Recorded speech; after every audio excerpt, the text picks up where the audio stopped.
Hi guys! Ito na nga at pipick upin na ang dalawa kong box. Actually, I'm not gonna send this today, but because of my papa's request, I will send this early. Even if I already put tape on my box. Dahil sa kanyang dyed the gold, and because I'm so excited for him to see this thing, ay binuksan ko nga po ito para maisama ko sa box. So ano ba yung dyed the gold? Ito po yon guys. So guys, sa mga nakakaalam ng Dido Gold, lalo na sa mga mananabong, yun yung talim or tari ng manok or yun yung ginagawang tari ng manok pag nagsasabong. So shoutout sa mga sabongero dyan, ang papa ko nga pala si Randy Borbe. Yes, ang papa ko po ay mananabong. Kung gusto nyo ng Dido Gold, alam nyo na. Char. Lalo na sa mga nakakakilala sa aking papa sa bandang Bukawi or Santa Maria. Guys, ang original nun ay sa Japan lang mabibili. May mga ganon sa Pilipinas pero madaling maputol or hindi talaga siya solid na pangtari sa manok. So ayun nga guys, dahil na-excite na rin ako mag-send sa kanya, mapapasend nga ako ng maaga ng box ko. Dahil para tipid na din sa padala. Sinabay-sabay ko na. Guys, itong box ko, hindi ko na napakita kung anong mga nasa loob.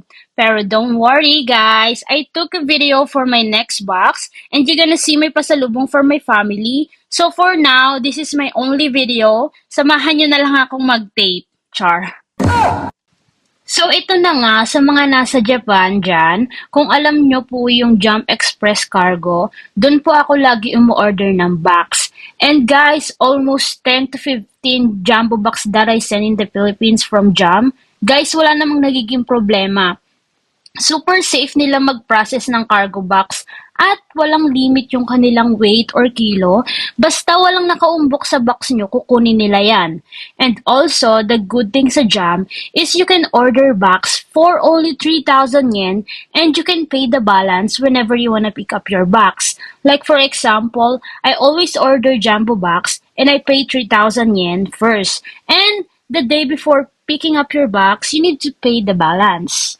At ito na nga guys, at nagpatulong na nga po ako sa ate ko na mag-tape at maglabas ng box dahil almost 50 kilos yung laman kada isang box. At guys, share ko lang, simula na sa province ako before hanggang napunta ako dito sa Tokyo City, sa Jam lang ako umorder ng box ko kasi subok ko na safe yung box ko. Guys, syempre pinaghirapan mo yung laman ng box mo. Dapat lang na maghanap tayo ng mapagkakatiwalaan natin para ma-send natin sa family natin na magiging masaya sila pag na-receive to, di ba? Well guys, wala namang iPhone dyan, char. Ayun nga guys, mga old na gamit ko yung nandyan at konting pasalubong sa aking family. So guys, this is the only thing that I can share. I hope guys watch my next video which is my pasalubong box for my family. Yes, another pasalubong and thank you for watching my video. Sana supportahan niyo pa po ako sa mga magiging next video ko. Sa mga may tanong dyan, comment lang po kayo and like and share na din. Thank you for watching guys! Bye!